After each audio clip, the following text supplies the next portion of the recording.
صحت مند شخص دوران نماز مریض ہو گیا تو اب اس کا کیا حکم ہے؟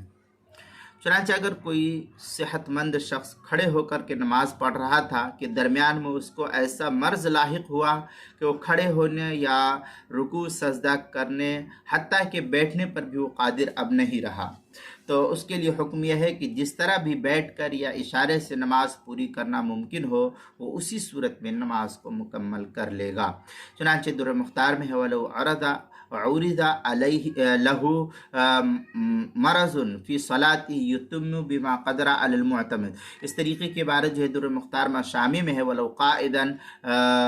مومین او مستلقین، یہ فتح شامی کی عبارت ہے جو زکریا بک ڈپو دیوبند کا ہندی نسخہ اس کی دوسری جلد صفحہ 571، اور جو بیروت کا چھپا ہوا نسخہ فتح شامی کا اس کی دوسری جلد صفحہ 499، کتاب المسائل پہلی جلد صفحہ 575 اور 576 پر اس کو نقل کیا ہے۔